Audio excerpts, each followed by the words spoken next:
오늘 요한복음 11장 17절에서 27절에 있는 말씀을 가지고 주께서 찾으시는 성도의 믿음이라는 제목으로 말씀을 함께 듣습니다. 오늘 말씀을 우리가 함께 듣는 중에 주께서 과연 어떠한 믿음을 찾으실까? 주님께서 다시 오실 때에 너희에게 믿음을 찾겠다고 말씀하셨는데, 그럼 우리가 어떠한 믿음을 가지고 주님 다시 오시는 그날까지 살아가야 될 것인가 하는 제목으로 말씀을 함께 우리가 듣습니다. 예수님은 나사로가 죽어 나흘이나 되어 무덤에 두었을 때에 그의 집에 도착을 하십니다. 나사로의 집에는 이미 많은 사람들이 조문을 하려고 와 있었습니다. 이때 예수께서 문 밖에 와 계시다라는 말을 들은 마르다는 달려나가서 예수님을 맞이하게 됩니다. 그리고 예수께서 함께 계셨더라면 나의 오라버니가 죽지 않았을 것이다 라고 하면서 크게 이제 아쉬워하면서 슬퍼합니다. 이에 대해서 예수님께서는 당신이 나는 부활이고 생명이다 라는 사실을 선언하시고 마르다에게 너 이것을 믿느냐 그렇게 물으셨어요. 마르다는 주님의 말씀에 예수님은 그리스도이십니다. 예수님은 하나님의 아들이십니다. 이렇게 내가 그것을 압니다 고백을 하게 됩니다. 이러한 마르다의 고백은 이전에 제자들을 대표해서 베드로가 했던 것과 같은 그런 것으로 주님께 대한 그녀의 신앙이 어떠한 것이었는지를 우리에게 보여줍니다. 그러나 마르다는 예수께서 하나님의 아들이시자 그리스도이신 것을 믿으면서도 한쪽으로는 예수님께서 죽어 무덤에 있는 나사로를 살려주실 것이라고는 생각하지 못했던 것 같습니다. 그것은 마르다에게 믿음이 없었다기보다는 그녀가 예수님께서 이제 바라시고 예수님께서 예수님의 마음을 충분히 채우지 못했다라는 것을 알 수 있어요. 그녀의 믿음. 하지만 그럼에도 그녀의 이러한 고백만큼은 오늘날 모든 성도들이 주님 앞에서 항상 드려야 할 고백이라는 점에서 아주 귀한 것이다 라는 사실을 우리가 또 알 수가 있게 됩니다. 그러면 마르다와 예수님 사이에 오고 갔던 이제 이야기들을 통해서 주께서 찾으시고 기뻐하시는 그 믿음은 과연 어떠한 믿음일까? 우리가 말씀을 통해서 함께 은혜를 나누려고 합니다. 첫째는 주께서 생명을 주님은 생명을 우리에게 주시려고 왔다는 사실을 믿는 겁니다. 이 믿음을 찾으시는 거예요. 주님은 우리에게 오셨는데 우리에게 생명을 주시려고 오셨다 하는 이 믿음, 이것을 가지고 우리가 이 땅에서 살아가야 할 줄로 믿습니다. 17절과 18절을 보면 주님이 마침내 베다니라는 곳에 도착하게 됩니다. 요한은 이 베다니를 소개할 때 어떻게 소개를 하고 있냐면 나사로가 무덤에 있은 지 이미 나흘이 된 곳이다 이렇게 설명을 하고 있어요. 이런 베다니라는 마을이 항상 죽음만 있는 곳이다, 마을이다 그렇게 말할 수는 없겠지만 나사로가 죽은 곳이다 라고 설명하고 있는 것은 곧 그곳이 죽음의 권세 아래에 있는 곳, 그리고 생명이 없는 곳임을 우리에게 말하려고 한 것입니다. 또 왜 베다니를 죽음의 권세 아래에 있으면서 생명이 없는 곳으로 요한은 우리에게 설명을 하고 있는 것일까 하는 겁니다. 먼저 죽은 자에 대해서 말하고 있기 때문에 베다니가 무슨 무덤이 많이 있는 곳이기 때문에 그렇다 그것이 아닙니다. 일단 요한은 베다니를 소개할 때에 죽은 자를 이야기하는 거예요. 먼저 죽은 자에 대한 이야기를 하고 있기 때문에 바로 그것이 사탄 마귀의 죽음의 권세 아래에 있으면서 생명이 없는 것이다 이야기를 하는 겁니다. 죽은 지 나흘이 되었다는 것은 시신이 부패되기 시작했다는 것을 의미합니다. 그러므로 나사로에게는 이제 생명에 대한 어떤 희망조차 전혀 남아있지 않는 상태가 되었다 그런 말이에요. 그런데 여러분, 죽은 나사로처럼 우리가 사는 이 세계에는 살았다 하나 죽어 있는 자들이 더 많다는 생각을 해봅니다. 즉 죽어서 무덤 속에 들어갈 자들, 썩어 더 티끌로 변해 죽을 자들이 있는 이곳에 우리가 지금 예수님께서 주신 그 생명으로 살고 있다는 것입니다. 또 베다니가 죽음의 권세 아래에 있으면서 생명이 없는 것이라고 한 것은 그 땅이 사탄의 권세에 붙잡혀 죽어가는 영혼들이 있는 곳임을 알려주는 거예요.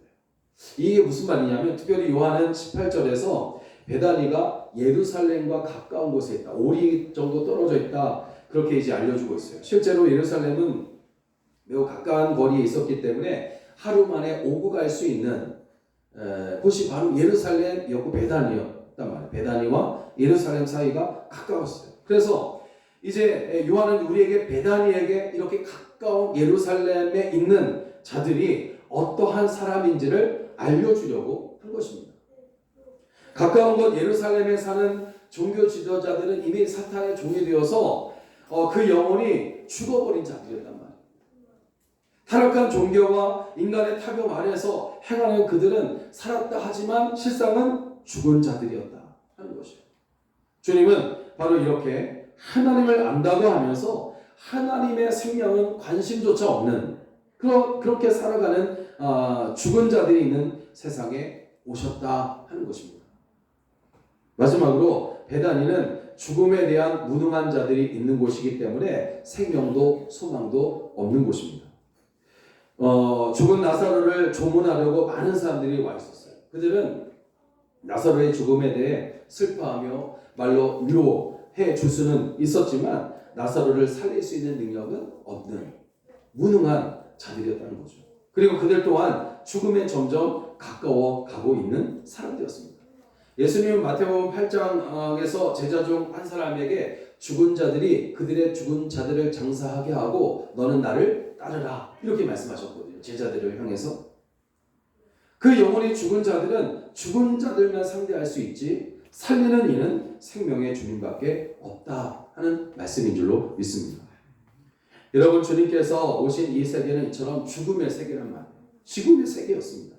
주님은 이 죽음의 세계에 생명을 주시려고 오신 유일한 생명의 주님이시란 말이에요.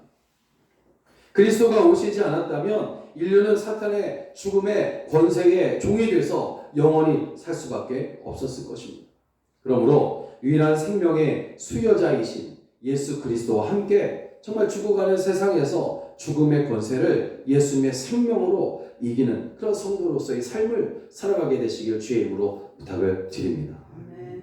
이렇게 우리가 주님께서 찾으시는 성도의 믿음은 주님이 우리에게 오실 때 생명을 주시려고 오셨다라는 이 사실을 믿는 것, 이 믿음을 가지고 사는 것이다. 그런 말, 그 믿음을 예수님께서 찾으신다는 것이에요. 그럼 두 번째, 또 우리가 무엇을 믿어야 되냐면 하나님이 행하시는 모든 것이 선하시다라는 사실을 믿어야 됩니다. 하나님이 행하시는 모든 섭리들이 선한 것이다, 선하시다 하는 것을 믿어야 되는 겁니다. 여러분 21절을 보니까 마르다가 주님을 향해 깊은 아쉬움과 함께 슬픔을 이야기하는 장면이 나옵니다. 그녀는 주님이 여기 계셨더라면 나의 오라버니가 죽지 않았을 것이다 그렇게 생각을 했어요. 그래서 주님이 나사로의 소식을 듣고도 지체하여 예루살렘에서 하루 만에 찾아올 수 있는 길인데 죽은 지 나흘이 되고 난 이후에 찾아오셨단 말이에요. 얼마든지 달려오실 수 있는 분이신데도 불구하고 지체하셨다, 늦게 오셨다 이에 대한 것에 서운함을 갖는 겁니다. 여러분 우리도 신앙생활을 하는 동안 이렇게 마르다처럼 슬프고 불행한 일을 당할 수 있어요. 그럴 때에 너무나 큰 슬픔과 괴로움 때문에 하나님은 과연 선하신가? 여기에 하나님의 섭리하심이 과연 있는가? 하면서 의문을 품을 때가 참 많이 있는 것 같습니다. 하지만 성도들은 여러분 어떠한 상황에 있을지라도 그 원망하는 그런 마음, 불평하는 그런 마음을 쳐서 복종시키고 하나님의 선하심을 끝까지 믿어야 할 줄로 믿습니다. 하나님은 범사에 선하시기 때문에 결국 자기 백성을 악한 길로 이끄시지 않으신단 말이에요. 이 사실을 우리가 믿어야 합니다. 하나님께서 잠시 우리에게 어떠한 시련을 허락할지라도 그것은 우리에게 더 나은 열매를 거두시기 위한 것이지 우리가 미워 해치려는 의도가 아니라는 거죠. 예수께서 나사로가 죽기까지 기다리신 이유가 무엇일까? 더 우리가 크게 넓게 생각해 보면 바로 더 나은 열매를 거두시기 위한 것이었음을 알 수가 있어요. 그런데 우리가 여기서 주의 깊게 보아야 할 것 한 가지가 있는데, 그것은 마르다가 예수님에 대해 비록 서운한 마음을 가졌을지는 몰라도 불평과 원망은 하지 않았다는 사실이에요. 그녀의 믿음의 고백, 신앙 고백을 볼 때에 아쉬워하고 슬퍼하기는 했지만 그것을 불평이라고 보기에는 힘들기 때문입니다. 하지만 오늘 우리 가운데는 하나님의 섭리를 깨닫지 못할 때에 앞에 닥친 시련 앞에서 원망과 불평을 쏟아놓기가 쉽단 말이에요. 여러분, 하나님께 대한 원망과 불평과 불신의 자세는 사탄에게 기회를 주는 것입니다. 그렇게 되면 작아서 보이지 않았던 작은 불행이 어느새 큰 불행으로 발전하게 되었단 말이에요. 이스라엘 백성들이 출애굽을 하고 홍해를 건넜을 때 그들은 하나님을 신뢰하고 찬송하며 감사했습니다. 출애굽의 은혜를 받고서 애굽 왕 바로의 그 권세를 이기는 자들이었단 말이에요. 너무나 감사했어요.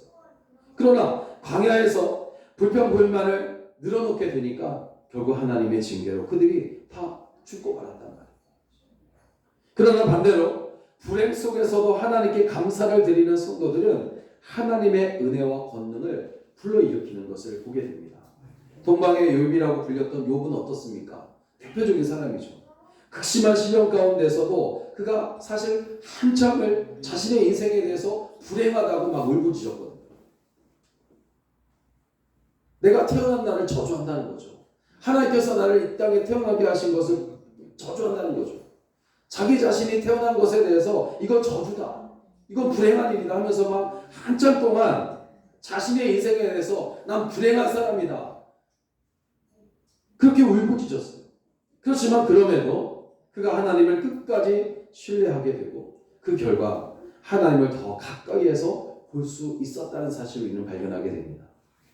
바울과 실라는 어떻습니까? 복음을 전하다가 오해를 받고 이제 억울하게 감옥에 갇히게 되지만, 빌립보 감옥에 갇히게 되지만, 그렇지만 그런데 그곳에서, 그 감옥에서도 하나님께 감사 찬송을 부르는 거예요.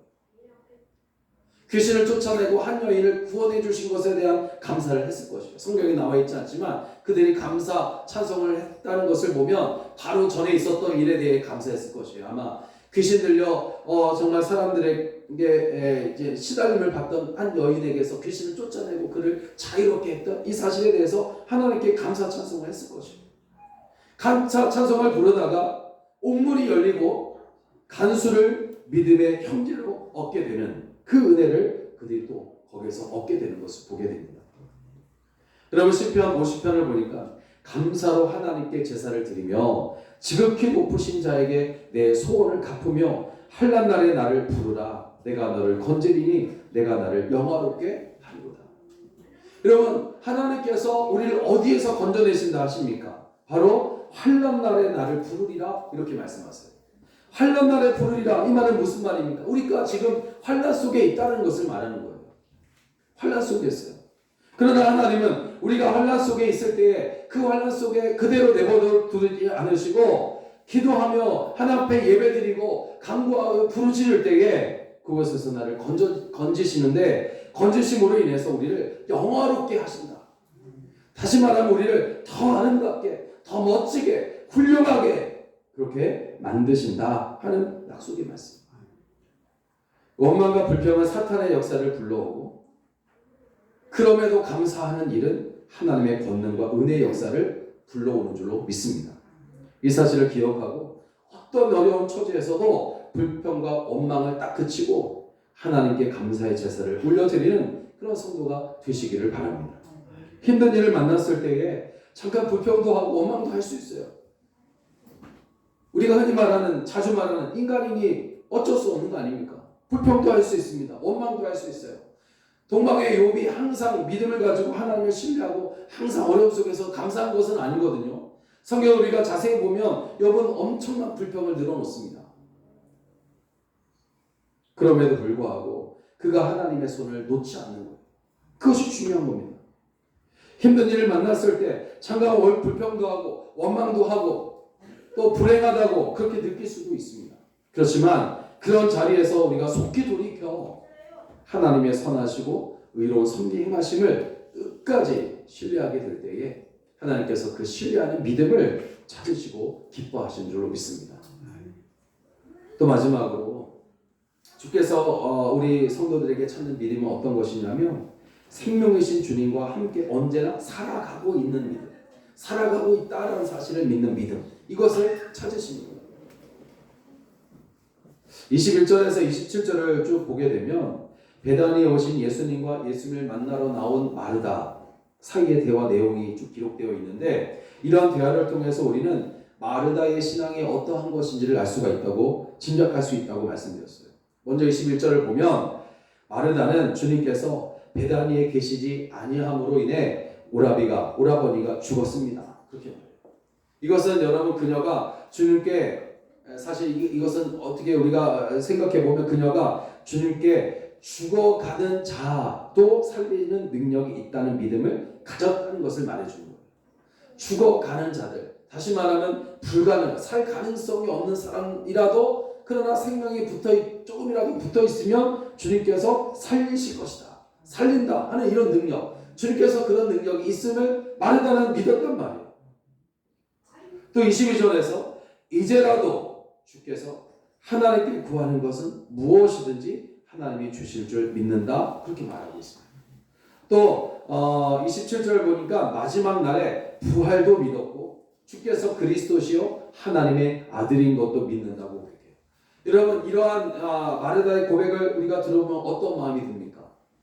그녀의 그녀는 참으로 흠잡을 데가 하나 없는 그런 믿음의 소유자다, 그렇게 알 수가 있어요. 그러나 마르다의 신앙에는 한편으로 정말 큰 문제가 있었습니다. 그것은 뭐냐면 그녀의 믿음이 지식에 치우친 믿음이었다는 거죠. 아는 것에 그쳤다는 거죠. 아는 것에, 알고 있는 것에만 그친 거예요. 다시 말해서 그녀는 머리로는 믿었습니다. 내가 그것을 압니다, 그렇게 말합니다. 그렇지만 살아있는 믿음, 자신의 삶에 구체적으로 적용해서 체험되어지는 믿음에는 부족했다는 것이죠. 그녀는 주님의 능력을 믿었으나 그것을 장소와 상황에 따라, 21절을 보니까 상황에 따라 마르다가 예수께 여짜오되 주께서 여기 계셨더라, 장소와 상황에 따라, 또 시간에 따라 24절을 보니까 마르다가 이르되 마지막 날 구할 때에는 다시 살아날 줄 내가, 지금 여기가 아니라 마지막 날에, 시간에 따라. 그리고 39절을 보면 이렇게 나와 있습니다. 39절에 예수께서 이르시되 돌을 옮겨 놓으라 하시니 그 죽은 자의 노이 마르다가 이르되 주여 죽은 지가 나흘이 되었으며 벌써 냄새가 납니다.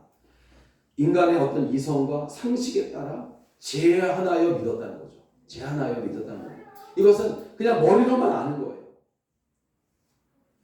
그녀는 분명 당시 다른 어떤 사람들보다도 예수님을 더 사랑하고 있었으며 지식적으로는 그분의 어떤 신적 권위와 능력을 인정하고는 있었지만 그분이 지금 바로 이 순간 그러한 능력으로 자신의 삶에 역사하실 수 있다는 그런 분으로는 믿지 못하고 있었다는 거죠. 이것이 그녀가 가진 신앙의 한계인데, 여러분, 이러한 한계들이 오늘 우리에게도 분명히 있어요. 얼마나 많은 말씀들이 막 이 파도처럼 밀려오고 있습니까?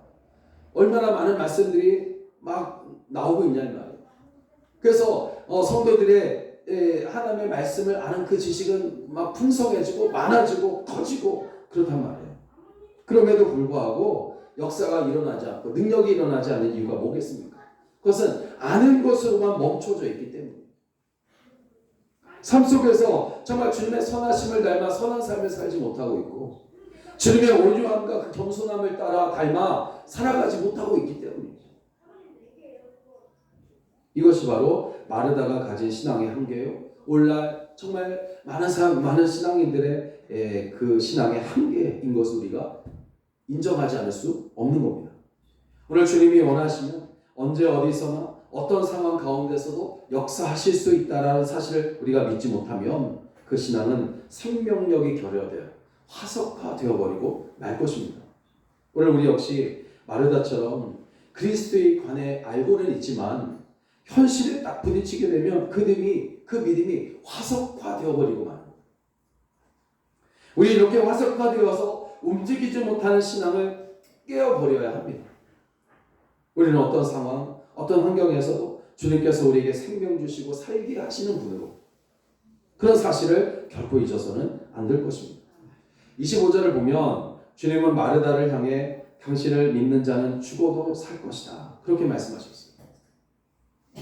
주님께 죽은 나사로를 다시 살리실 수 있는 권능이 있다는 말씀인 동시에 주를 믿는 자는 비록 죽는다 할지라도 부활하게 될 것과 또 종말의 영생을 누리며 다시 살게 될 것이다 라는 말씀을 하십니다. 여러분, 이 말씀은 우리가 잘 아는 말씀이고 이해되는 말씀입니다. 그런데 26절은 참 이해하기 힘든 말씀이에요. 주님께서 말씀하시기를 무릇 살아서 나를 믿는 자는 영원히 죽지 아니하리니 이것을 내가 믿는다. 여러분, 이 사실은 사실 굉장히 어려운 말씀이에요. 힘든 말씀이에요. 무릇 살아서 나를 믿는 자는 영원히 죽지 아니하리니 이것을 내가 믿느냐. 살아있는 동안 주님을 믿는 성도는 영원히 죽지 않을 것이라는 말씀을 어떻게 우리가 이해할 수 있겠어요? 이 말씀대로라면 여러분, 주님이 사랑하시던 나사로는 죽지 말아야 되잖아요. 영원히 살아야 되잖아요. 근데 왜 죽습니까? 죽었습니까? 그리고 지금 신실한 성도들은 왜 또 죽냐 이 말이에요. 주님이 영원히 죽지 않는다고 하신 말씀의 뜻은 성도의 이런 영생을 누리게 될 것을 가리키신 것인데, 여기에서 영생이라는 말을 우리가 잘 알아요. 이 영생이라는 말을 여러분 오해하고 있기 때문에 이 말씀을 이해를 못하는 거예요. 영생이라는 말은 영원히 산다라고 우리가 보통 이야기를 하고 그렇게 이해를 하지만, 사실 이 말씀은 영원하신 하나님과 하나님의 생명과 함께 사는 삶을 말하는 거예요. 사는 삶. 이게 영생입니다. 즉 영생이라는 말은 육체적인 생명이 영원히 살아남는 것을 가리키는 것이 아니라 우리의 영혼이 하나님과 영원히 함께 사는 것을 가리키는 거예요. 살아남는 것이 아니라 사는 것을 말하는 거죠. 그러므로 주님을 구주로 영접하고 죄사함을 받고 거듭난 성도는 현재 이 땅에서도 하나님과 함께 사는 영생을 누리고 있다는 거죠. 살고 있는. 성도는 이 진리를 바로 알아야 합니다. 그렇다면 왜 믿지 않은 자들처럼 믿는 자들도 육체적인 죽음을 당해야 될까? 육체의 죽음은 태초에 인류의 첫 조상 아담이 범죄한 이후에 하나님이 정해놓으신 불변의 법칙이에요. 죽음이라는 것은. 죄값으로 인해 언젠가는 죽음을 당하게 되고 그 다음 하나님의 영원한 심판으로 영원한 죽음, 곧 지옥으로 가야 하는 것이 믿지 않는 자들의 운명이에요. 그래서 히브리서 기자가 9장 27절에 한 번 죽는 것은 사람에게 정하신 것이요 그 후에는 심판이 있으리니 그렇게 말씀한 거예요. 그러나 오늘 우리 성도의 육체적인 죽음은 하늘나라에 합당한 신령한 몸으로 부활하기 위한 한 과정일 뿐이라는 것을 우리가 알아야 합니다. 마치 누에가 아름다운 나방으로 변하기 전 꽃질 속에 있는 것과 같은 그런 것이라는 거죠. 그러므로 성도의 죽음은 신령한 몸으로 부활되어 천국의 삶을 살기 위한 과정이고 휴식이라는 겁니다. 그래서 주님은 11절에서 성도의 죽음을 잠자는 것으로 이해하는 것이에요. 잠자는 것. 이런 영생이 있기에 성도에게는 죽음이 없다는 겁니다. 다시 말하면 육체적으로 죽어도 하나님의 생명과 연결되어 있으니 영원히 죽지 않는다라고 주님은 선언하신 거죠. 그리고 주님은 마르다에게 내가 이것을 믿느냐 물으셨어요. 그리고 마르다가 깨닫습니다.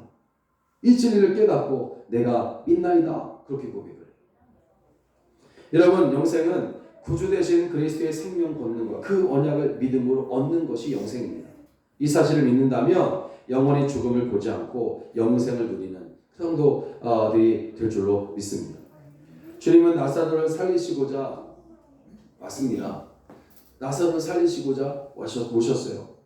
더 일찍 오실 수 있으셨지만 늦게 오셨어요. 왜 그러셨을까? 우선 그 가족인 마르다에게 주님이 영생을 주시고 죽은 자를 부활시키는 생명의 근원이심을 믿도록 하시기 위해서 오신 것이다. 그렇게 말씀을 드리고 싶어요.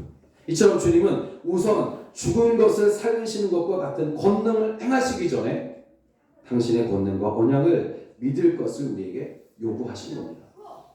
그러므로 주님께 무엇을 구하기 전에 먼저 믿음을 주님께 인정받게 되시기를 주의 이름으로 부탁을 드립니다. 주께서 찾으시는 성도의 믿음은 사람의 지식으로 얻는 것이 아니라 주께서 감동하게 하시는 마음으로 믿는 것입니다. 주께서 생명을 주시려고 오신 것과 우리에게 행하시는 그 모든 일들이 선하시다는 것과 그리고 영생 즉 영원히 하나님과 함께 살아가는 것을 믿는 그 믿음을 우리 주님께서 찾으시는 믿음이라는 사실을 알고 이 믿음 가지고 하나님과 영원토록 같이 살아가게 되시기를 주의 이름으로 간절히 축원합니다. 기도하겠습니다.